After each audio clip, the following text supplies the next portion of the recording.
जय श्री राम, सबको प्रणाम। आज के इस वीडियो में हम लोग क्लास 10th चैप्टर 1 एक्सरसाइज 1.1 को सोल्व करेंगे। इससे पहले वाले वीडियो में बाबू हम लोग सम संख्या, विषम संख्या, अभाज्य संख्या, अभाज्य संख्या, फलना संख्या, चिल्ला संख्या के बारे में जान चुके थे। अगर उस वीडियो को नहीं देखे हैं तो जल्दी से जाइए और जा करके देख लीजिए, उसके बाद इस वीडियो को देखिएगा ताकि बढ़िया से आपको समझ में आ सके। सबसे पहले आप लोग को बताना चाहते हैं बाबू, ध्यान दीजिएगा, एक्सरसाइज 1.1 पढ़ने से पहले क्या बताना चाहते हैं जी? तो जो बताने का है वही बताना चाहते हैं। देखिए, जैसे मान लिया जाए 5 में अगर भाग देना है बाबू 2 से, तो 2 दूनी के 4 लगेगा, 1 बचा। इसको बोलते हैं बाबू भाज्य, इसको बोलते हैं कुछ ही भाज्य, इसको बोलते हैं भाजक, इसको कुछ ही बोलते हैं भाजक, इसको बोलते हैं भागफल, इसको बोलते हैं बाबू भागफल, और इसको बोलते हैं शेषफल, इसको बोलते हैं शेषफल। ये सब आप लोग बच्चा में पढ़े होंगे, ऐसा बात नहीं है कि आप लोग नहीं पढ़े होंगे। अगर नहीं पढ़े होंगे तब पढ़ लीजिए, ठीक है जी। इसको बोलते हैं भाज्य, इसको बोलते हैं भाजक, इसको बोलते हैं शेषफल, इसको बोलते हैं भागफल। भागफल को बाबू Q से सूचित करते हैं, भाज्य को बाबू A से सूचित करते हैं, ठीक है। अभाजक को B से सूचित करते हैं और शेषफल को बाबू R से सूचित करते हैं। अगर यहाँ देखा जाए तो जो शेषफल है वो या तो 0 हो सकता है ना, है? या R के बराबर हो सकता है ना, लेकिन R से बड़ा हमेशा होगा कौन? B। यानी कि शेषफल से बड़ा हमेशा कौन होगा? 2। देख रहे हैं यहाँ पे, इससे बड़ा हमेशा ही रहेगा, चाहे आप कितनों से भाग दीजिए। या फिर 0 भी रह सकता है ना, 0 रहे या R के बराबर रहे, ठीक है। चलिए अब थोड़ा ध्यान दीजिएगा, ये सब हम लोग बचपन में पढ़े थे, अब पढ़ रहे हैं क्लास 10th में। किस में पढ़ रहे हैं बाबू? क्लास 10th में। तो एक यूक्लिड नाम के व्यक्ति थे। कौन थे बाबू? यूक्लिड। एक यूक्लिड नाम के व्यक्ति थे। उन्होंने बोले कि देखो, तुम जो HCF निकालते हो कैसे निकालते थे? जैसे कि मान लिया जाए 2 और 5 का HCF निकालना, तो दोनों में से बड़ा कौन है? 5 बड़ा है। तो हम लोग बचपन में आराम से 5 में 2 से भाग देंगे, 2 दूनी के 4, 1 बचा, फिर इसको ऐसे घेरते थे और 2 ऐसे लिखेंगे, 1 दूनी के 2। पूरा पूरा कितना से कटा बाबू? तो 1 से, तो 1 हो गया कौची? HCF। इतनी गो में पढ़े थे, ठीक है। लेकिन अब बड़का गो में का पढ़ना है, तो वही बोले कि आप ऐसे निकालते हैं ना, ऐसे थोड़ा सा अच्छा नहीं लग रहा है क्योंकि आप थोड़ा बड़ा हो गए हैं। तो इसलिए इन्होंने बताए कि इसके जगह आप चरण 1 चरण 2 करके लिखे, मतलब कि सीरियल बाई लाइन सरिया करके लिखिए तो बढ़िया लगेगा, समझ रहे हैं। तो इन्होंने बताया कि आप इस रूप में लिख सकते हैं, A बराबर BQ प्लस R के रूप में लिख सकते हैं। अब ये भला का चीज है? तो हमने बोला बाबू कि इसको बोलते हैं A, इसको बोलते हैं B, इसको बोलते हैं Q, और जो ई बत्ता है इसको बोलते हैं R। तो A के जगह यहाँ पे 5 लिखिएगा, ठीक है, बराबर B के जगह कितना है बाबू? 2, और गुना Q के जगह कितना है बाबू? 2, और जोड़ शेष के जगह कितना है? 1। जब तक के शेष 0 नहीं आता है तब तक के HCF नहीं होता है। फिर अब 2 लिखेंगे बराबर 1 गुना 2 और जोड़ शेष 0। यहाँ पे देखा जाए अगर तो शेष 0 चला है, इसका मतलब है बाबू कि HCF जो आया वो आ गया 1। समझ में आया? समझ में आया? बिल्कुल आया होगा। थोड़ा आज तबीयत खराब है और कोई बात नहीं है, समझ गए। चलिए, होली का समय था, है ना, तो होली में तो तबीयत खराब होना ही है, होता है, ऐसा बात नहीं है गांव देहात में। चलिए, तो HCF आ गया इतना। अब थोड़ा सा ध्यान देना बाबू, अगर HCF बोले कि HCF कहते किसको है, ध्यान दीजिएगा। ता HCF बड़ी से बड़ी संख्या है, बड़ी से बड़ी संख्या जो दी गई संख्या को, ध्यान दीजिएगा, संख्या को पूरा पूरा पूरा पूरा काट देती है, काट देती है। यानी कि HCF वह बड़ी से बड़ी संख्या है जो दी गई संख्या को पूरा पूरा कर देती है। अब दी गई संख्या कौन है बाप? तो 2 और 5 है। यहां पे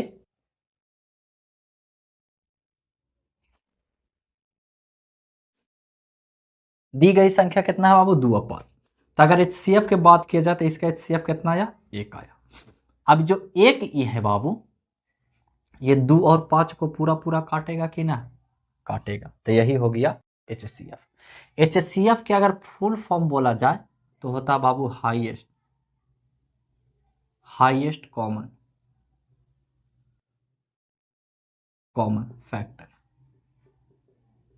इसको हिंदी में हम लोग मासा बोलते हैं शॉर्ट में, और फुल में बोलते हैं महत्तम समापवर्तक।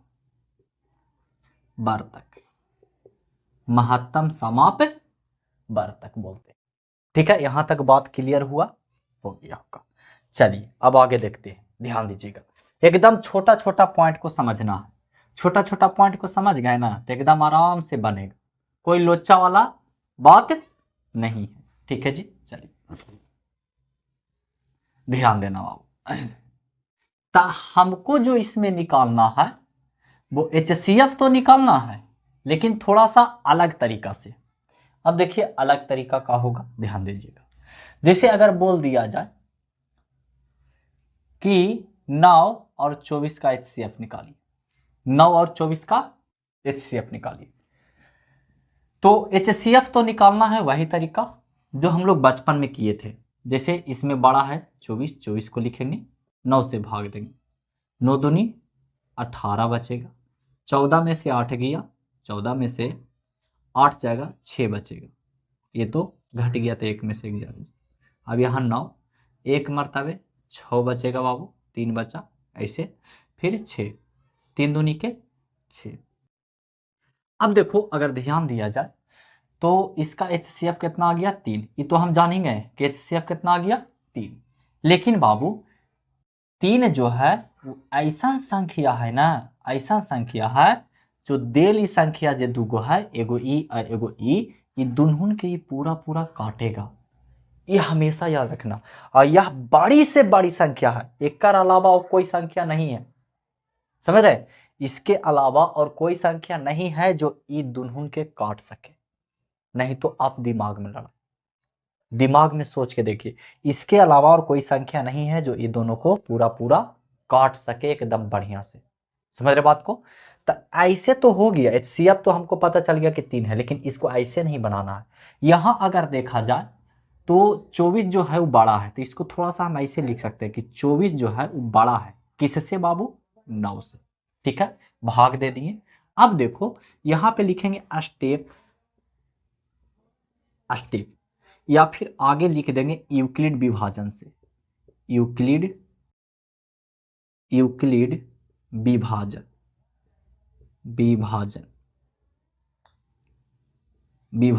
परमे से यूक्लिड विभाजन परमे से क्या होता है? तो A बराबर BQ प्लस R होता है। ठीक है जी। अब यहां लिखेंगे स्टेप 1 में कुछ होगा बाबू कि सबसे बड़ा कौन था? 24। तो 24 लिख देंगे। 24 बराबर होगा किसके? तो 9 गुना 2 और जोड़ 6 के। इसको अगर हल किया जाए तो ये 24 से आवेगा, नहीं तो करके देखिए। 9 दूनी 18, 18 6 24। अब थोड़ा सा एक बात बता देते हैं कि तन्नी को में चेक करके एगो रूल होता था कि भाज्य बराबर भाजक गुने भागफल जोड़ शेषफल। अगर भाज्य हमको निकालना है तब भागफल भाजक और भागफल में गुना कर देंगे और शेषफल जोड़ देंगे, तब भाज अगर चल आता है तो सही बना हुआ है, वरना कुछ ये बाबू गलत है। ये तन्नीकों में चेक करते थे। ठीक है, स्टेप 1 हो गया।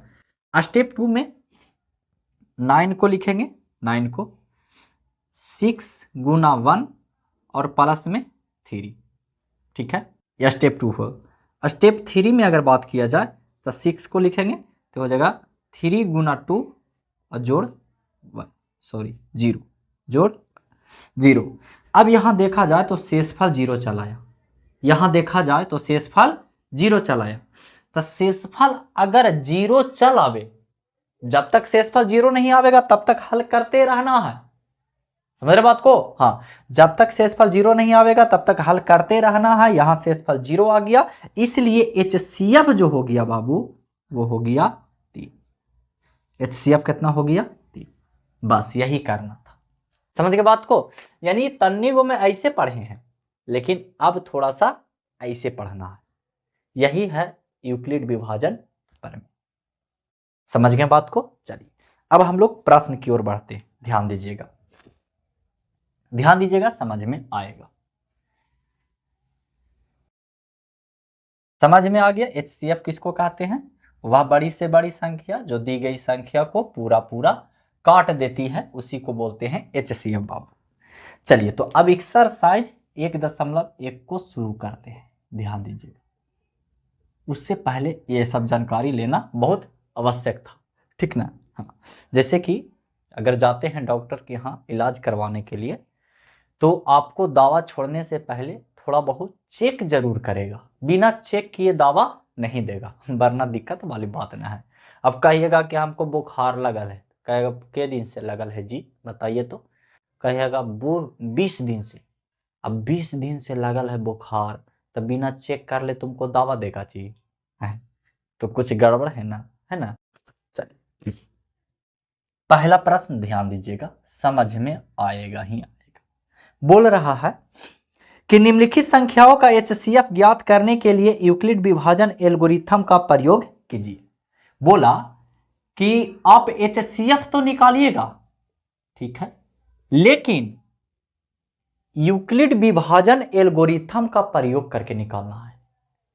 यानी HCF आप निकालिए, अच्छी बात है, लेकिन किसका प्रयोग करके निकालिए? तो यूक्लिड विभाजन एल्गोरिथम का प्रयोग करके। चलिए पहला के पहला नंबर प्रश्न क्या है बाबू?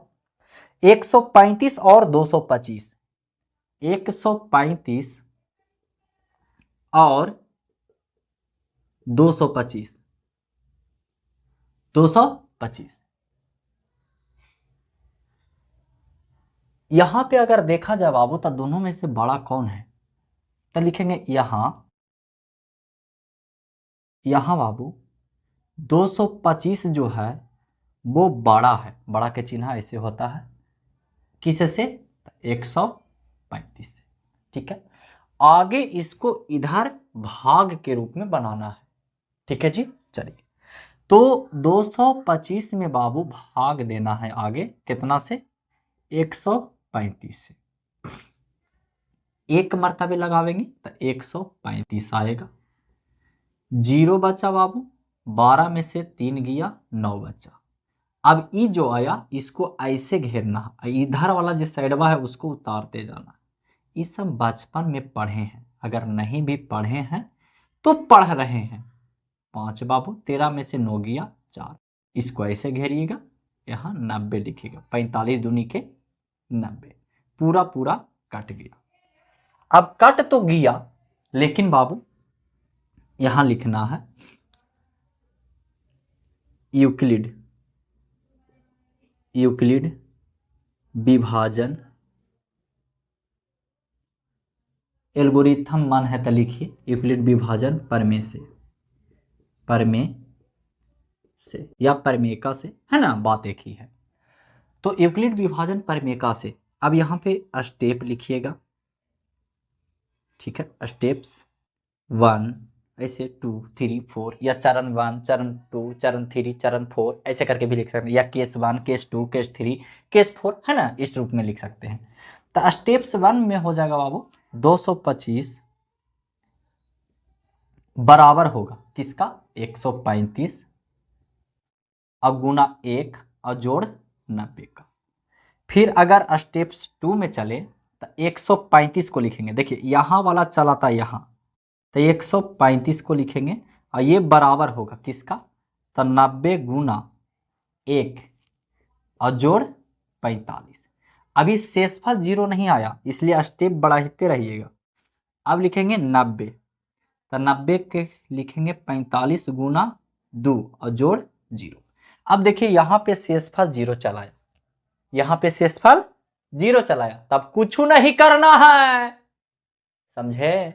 अब डायरेक्ट लिखिएगा, इसलिए HCF जो होगा, HCF जो होगा वो होगा 45। यही आपका आंसर हो गया। समझ में आया? कोई दिक्कत वाली बात नहीं ना है? और थोड़ा सा तबीयत डाउन है, ठीक ना, इसी कारण एकदम आराम आराम से पढ़ा रहे हैं, ठीक ना। चलिए ध्यान दीजिएगा, अगला प्रश्न, दूसरा नंबर प्रश्न क्या बोलता है? किसका दूसरा बाबू? तो एक का दूसरा, ठीक ना, ये ना कि दूसरा में चल जाना, दूसरा में नहीं जाना है, एक ही में दूसरा नंबर प्रश्न बनाना है। दूसरा बोला 196 और 38,220, 196 और 38,220, इसका HCF निकालना है, ठीक है जी। चलिए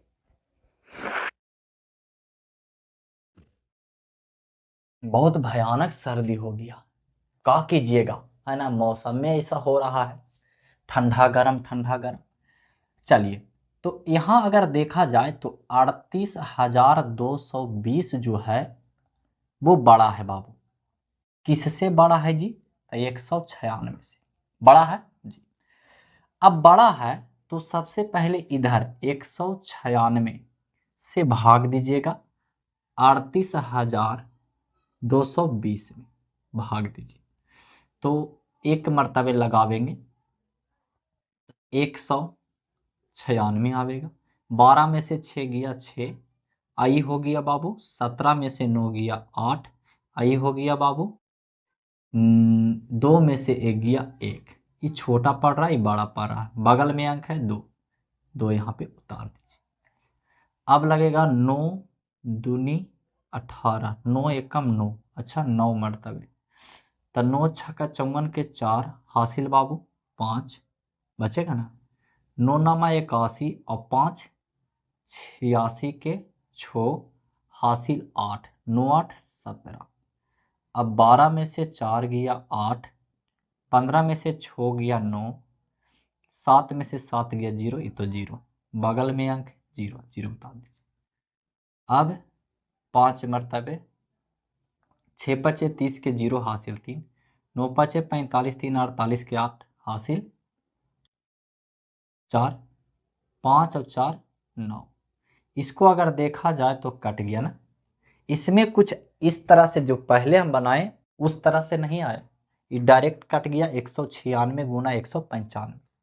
तो यहाँ पे लिखेंगे यूक्लिड विभाजन, अगर कहीं पे छूट जाता है यूक्लिड विभाजन लिखने के लिए तो आप लोग समझदार होते जा रहे हैं, आप लोग लिख सकते हैं खुद से, ठीक है जी। चलिए, यूक्लिड विभाजन परमे से, विभाजन परमे से, देखिए यहाँ पे भी कभी कभी गलत हो जाता है, इसलिए आप लोग, तो यूक्लिड विभाजन परमे का होता है ए बराबर बी क्यू प्लस आर होता है, ठीक है जी। अब ए के जगह कितना बाबू, 38,220 बराबर में 196 गुना 195 और जोड़ 0, ठीक है, या स्टेप्स लिख देंगे, स्टेप 1 में। अब यहाँ पे देखा जाए तो स्टेप 1 में शेषफल चलाया 0, तो आगे काम करना जरूरी है नहीं। अगर कोई बोल दे कि हम आपको कमा करके खिलाते हैं भर पेट, अब आपका नाम भी होगा, तो हम काम काहेला करने जाएंगे, आराम से बैठ के खाएंगे ना, समझ रहे बात को। अब बोलबो करता है, हाँ अरे बाबू मेहनत करते रहिए, ठीक ना, भले ही आपको मुफ्त की रोटी मिले लेकिन आप मेहनत करना मत छोड़िए, ठीक है जी। हाँ, तो यहाँ जो HCF जो हो जाएगा बाबू वो हो जाएगा कितना, 196, बस समझ में आ रहा है, कोई दिक्कत वाली बात नहीं ना है। हाँ, चलिए अगला प्रश्न देखते हैं, ध्यान दीजिएगा, 3 नंबर होगा, एक ही के 3 प्रश्न है, ठीक ना।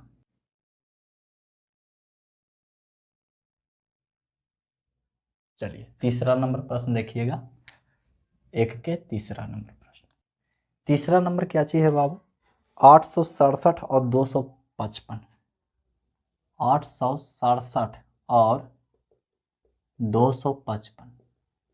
यहाँ अगर देखा जाए तो 867 बड़ा है किसे से, 255 से ना। चलेंगे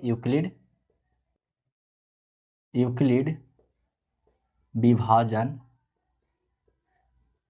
प्रमेय से या प्रमेयिका से बात देखिए, ठीक है जी। तो इसको आगे इधर हल करके देखेंगे, उसके बाद कुछ ही होता है a बराबर बी क्यू प्लस आर, इसको आगे इधर हल करेंगे। तो 867 में भाग देंगे 255 से, तो 2 तिया के 6, 3 मरतबे शायद लगेगा, 5 तिया 15 के 5 हासिल 1, 5 तिया 15 के 16 के 6 हासिल 1, 3 दूनी 6 1 7, 7 में से 5 गया 2, 6 में से 6 गया 0, 8 में से 7 गया 1, 102। अब 255 2 मरतबे लगेगा तो 204 हो जाएगा बाबू।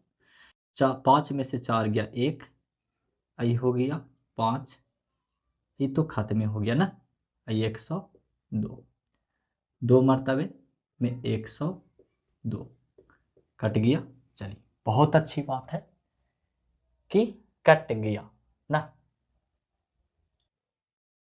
अब देखिए लिखेंगे स्टेप्स 1 में क्या चीज लिखेंगे बाबू, 867 बराबर में 255 अगुना में 3 और जोड़ 102। स्टेप 2 में क्या चीज लिखेंगे बाबू, लिखेंगे 255 बराबर 102 गुना में 2 और जोड़ में 51। अभी शेषफल 0 नहीं, जब तक शेषफल 0 नहीं आवे तब तक नहीं छोड़ना है, समझ के बात को। हाँ स्टेप 3 में लिखेंगे बाबू 102 बराबर 51 गुना 2 और जोड़ 0। देखिए शेषफल यहाँ 0 चला है, इसलिए HCF अगर बोलेगा तो HCF बराबर हो जाएगा 51। ठीक है जी, समझ में आ रहा है? जी हाँ बिल्कुल आ रहा होगा ना। चलिए अगर नहीं आ रहा है समझ में तो समझने का प्रयास कीजिए, ठीक ना।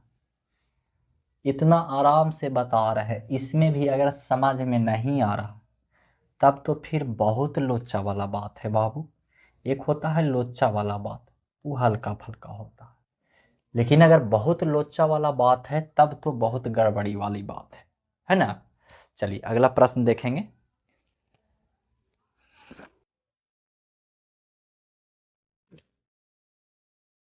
अगला दूसरा नंबर प्रश्न क्या बोलता है, बोलता है बाबू कि दर्शाइए कि कोई भी धनात्मक विषम पूर्णांक 6q plus 1, 6q plus 3, 6q plus 5 के रूप का होता है। 6q प्लस 1, 6q प्लस 3 और 6q प्लस 5 के रूप का होता है। हमको बोला विषम पूर्णांक और बोला धनात्मक, पहले समझो तो हमने बताया था धनात्मक ऋणात्मक विषम सम सब बताए थे पहली वाले वीडियो में, है ना। इससे पहले वाला जो वीडियो था ना उसमें बताए थे। तो सबसे पहले इसमें ध्यान देने योग्य बात यह है बाबू कि इसमें जो Q के बगल में रहता है, जैसे कि अगर फॉर्मूला लिखा जाए तो A बराबर बी क्यू प्लस में R होता है। तो जो Q के बगल में रहता है वो कुछ ही कहलाता है, B कहलाता है ना। जो Q के बगल में रहता है वो कुछ ही कहलाता है बाबू, B कहलाता है। तो इसमें अगर B देखा जाए तो देखिए तो सभी में Q के बगल में 6 है, तब B कितना हो जाएगा 6, कोई दिक्कत। अब अगर R की बात किया जाए तो R कितना होगा, R मतलब समझते हैं शेषफल, और इसमें बोला विषम पूर्णांक तो आगे R लिखिए। तो जो R आवेगा बाबू वो 6 से कम में रहेगा, तो 0 हो सकता है, 1 2 3 4 5 6 भी हो सकता है। नहीं बाबू 6 नहीं हो सकता, क्योंकि R जो होगा वो B से कम में होगा, R जो होगा वो B से कम में होगा। अब हमको यहाँ बोला कुछ ही कि विषम पूर्णांक, अब इसमें से विषम कौन कौन है, तब विषम एगो ए है ना, ई वाला एक है विषम, एगो ये वाला विषम है, एगो ये वाला विषम है। तो तीनों के छाट लीजिए, तो R बराबर में 1 रखिएगा, फिर 3 रखिएगा और फिर 5 रखिएगा, समझ गए बात को, क्योंकि हमसे बोला विषम, सम नहीं बोला, विषम बोला है, तो केवल हम विषम वाला लेंगे। आप चाहें तो सम वाला भी लेके बना सकते हैं, लेकिन बहुत लंबा हो जाएगा, ठीक ना, तो हम केवल विषम लेके बनाते हैं। चलिए, तो अब हम यहाँ चलेंगे, अब यूक्लिड विभाजन, यूक्लिड यूक्लिड विभाजन, विभाजन परमे से यूक्लिड विभाजन परमे से क्या होता है, ए बराबर में बी क्यू प्लस में आर। अगर लिखेंगे, अगर आर के जगह हम एक लेते हैं, कुछ लेते हैं बाबू, एक लेते हैं, तो स्टेप्स वन में होगा बाबू, स्टेप वन में होगा, क्या होगा, ए। अब देखो थोड़ा सा यहाँ पे ध्यान देना, मान लेंगे कि माना कि कोई धनात्मक विषम पूर्णांक ए है, कुछ ये बाबू ए, तब विषम पूर्णांक ए तो मान लिए बाबू, तो ए बराबर बी, तब बी के जगह कितना रखेंगे 6, और क्यू तो बेचारा क्यू है ये है, और प्लस में आर, तो आर के जगह हम कितना रखेंगे 1। तब बताइए इतना के रूप का हुआ, बिल्कुल हुआ, कोई दिक्कत वाली बात नहीं ना, नहीं। तो हम लिख सकते हैं कि यहाँ आर बराबर 1 रखने पर, यानी विषम संख्या रखने पर इतना के रूप का है, तो लिखेंगे यहाँ आर बराबर 1 रखने पर कोई धनात्मक विषम पूर्णांक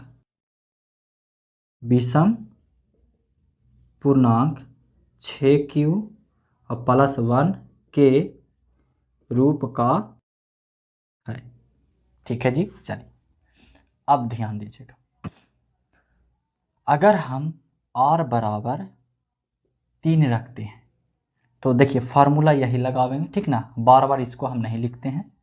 तो स्टेप अगर 2 में हम चलें बाबू, r बराबर 3, तो स्टेप 2 में क्या हो जाएगा, a बराबर b के जगह 6, q और प्लस 3। तो यहाँ भी यही चीज़ लिखना कि यहाँ r बराबर 1 रखने पर कोई धनात्मक विषम पूर्णांक 6q प्लस 3 के रूप का होता, तो लिखेंगे यहाँ r बराबर 3 रखने पर कोई भी धनात्मक विषम पूर्णांक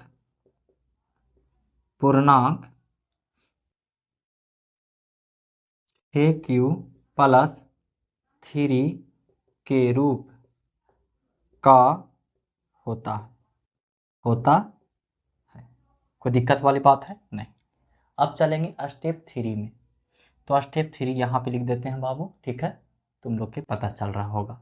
स्टेप अगर 3 में चलें तो r बराबर रखेंगे कितना 5, तो स्टेप नंबर 3 मतलब 3 में, तो 3 में a बराबर b के जगह b के जगह 6 ना, 6q प्लस 5, यही चीज़ एकदम सेम टू सेम लिख देना है, लेकिन थोड़ा सा अंतर ये होगा कि यहाँ r बराबर 5 रखने पर कोई भी धनात्मक विषम पूर्णांक 6q प्लस 5 के रूप का होता है।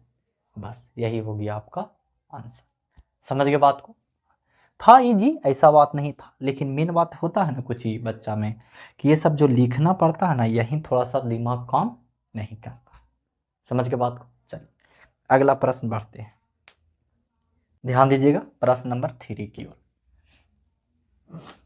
ये सब प्रश्न जो है बाबू बहुत इंपॉर्टेंट हो जाता है, ठीक ना, ऐसा बात नहीं है कि इंपॉर्टेंट नहीं है।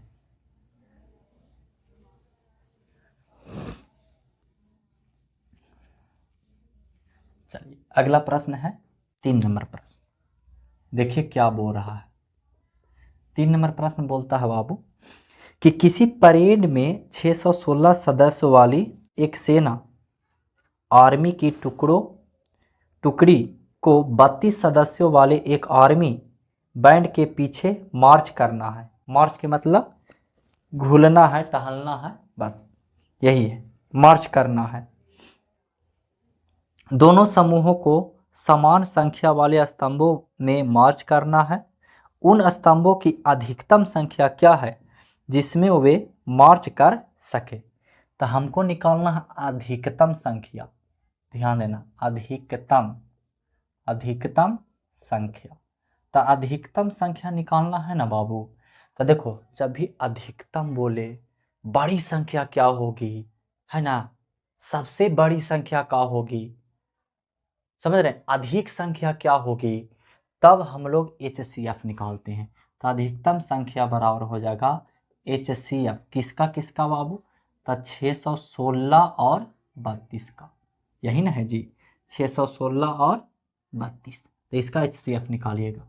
तो इधर लिखिएगा 616 से भाग दीजिएगा कितना में, 616 में भाग दीजिएगा 32 से। तब 32 से कम 32 ना, तो 11 में से 2 गया 9, 9 बचेगा ना, 11 में से 2 गया 9। अब बाबू 6, 5 में से 3 गया 2 और 6 बच गया ना। हाँ चलिए, अब कितना मरतबे लगाएंगे, 8 मरतबे, 8 दूनी 16 के 6 हासिल 1, और 8 दूनी 16 के 6 हासिल 1, अब 8 तिया 24 1 25, 256 आता है। 9 मरतबे देखिए लगा के, 9 दूनी 18 के 8 हासिल 1, अनोतिया 27 1 28, 288। अगर ज़्यादा लगावेंगे तो ये ज़्यादा फिर हो जाएगा ना, तो 288, 16 में से 8 गया 8, इस सम तो कठिन गया, घेर दीजिए, अब 32 उतार दीजिए, 8 चौके 32, 32। तो हम यहाँ पे लिखेंगे यूक्लिड विभाजन परमे से कौची लिखेंगे, A बराबर BQ प्लस R। तो स्टेप्स 1 में लिखेंगे बाबू 616 बराबर में 32 गुना 19 अजोड़ 8, ठीक है जी। स्टेप 2 में 32 बराबर 8 गुना 4 जोड़ 0, शेषफल कितना आ गया 0। यहाँ शेषफल 0 चलाया, तो यहाँ HCF जो आ गया वो आ गया कितना बाबू 8, ठीक है जी। समझ में आया होगा, ऐसा बात नहीं है, चलिए आया होगा ना। हाँ चलिए अगला प्रश्न देखते हैं, 4 नंबर प्रश्न।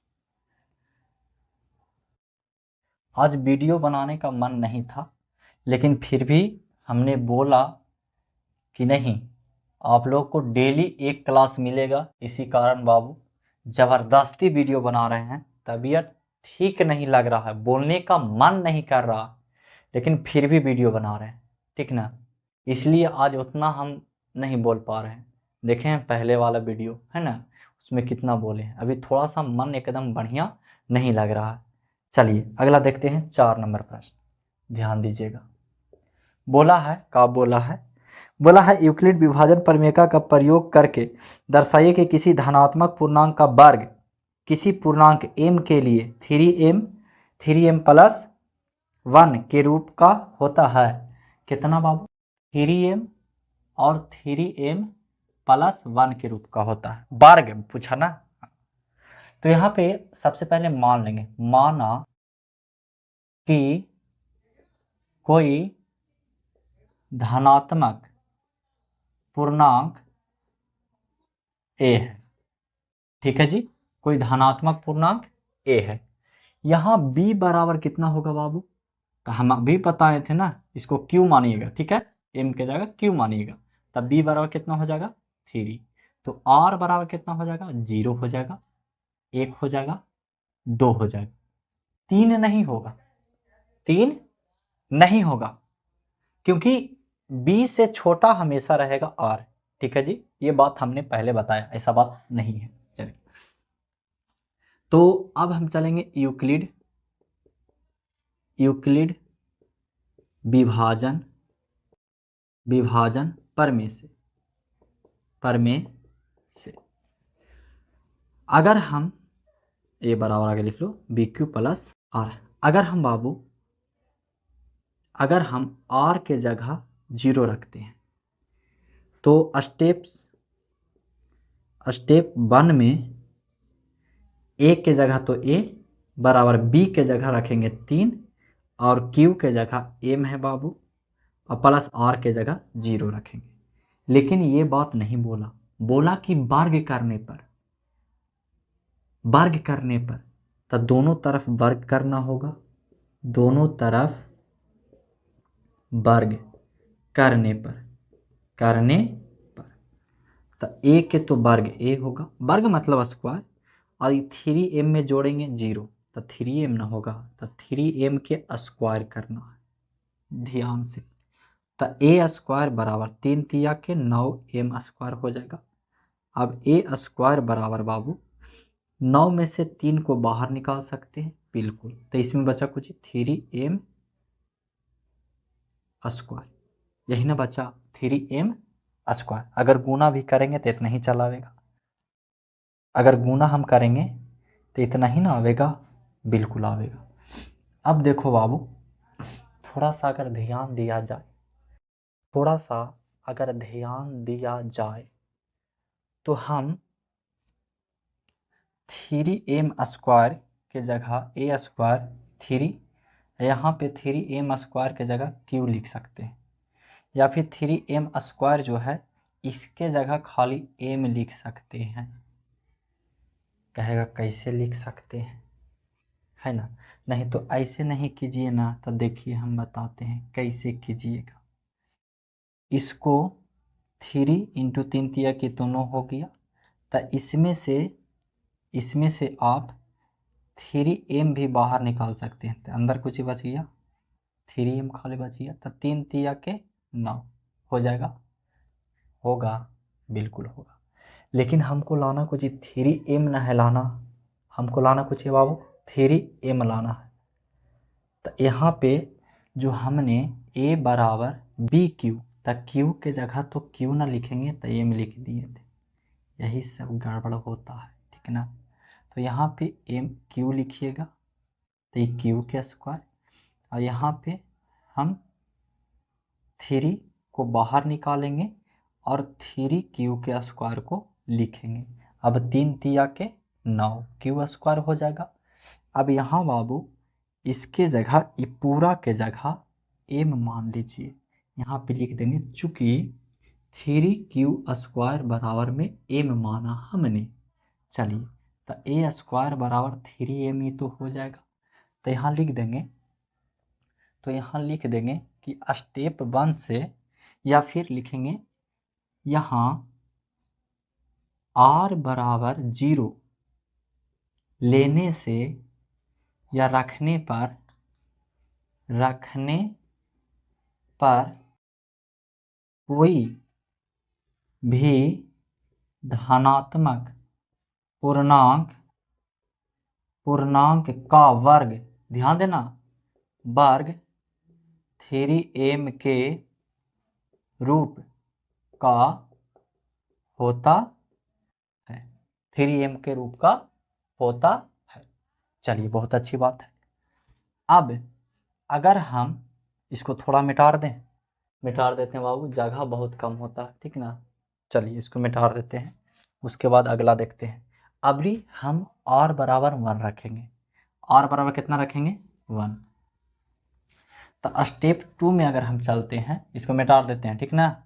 चलिए स्टेप 2 में चलते हैं बाबू, तो r बराबर रखेंगे अभी 1, तो r बराबर 1 रखेंगे, तो स्टेप 2 में तो a बराबर बी क्यू प्लस आर हो जाएगा। तो a के जगह तो a ये, लेकिन बाबू b के जगह 3 और q प्लस r के जगह 1, लेकिन बोला वर्ग करने पर, तो लिख देंगे दोनों तरफ वर्ग करने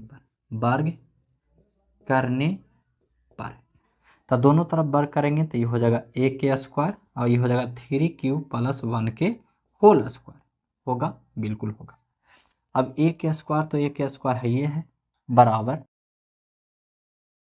ए हो गया ए और प्लस बी के होल स्क्वायर। तो क्या होता है ए स्क्वायर मतलब कि 3q के स्क्वायर, तो 3 तिया 9q के स्क्वायर हो जाएगा, प्लस बी स्क्वायर मतलब कि 1 के स्क्वायर तो 1 ही रहेगा, प्लस 2ab तो 2ab तो 3 दूनी के 6q हो जाएगा।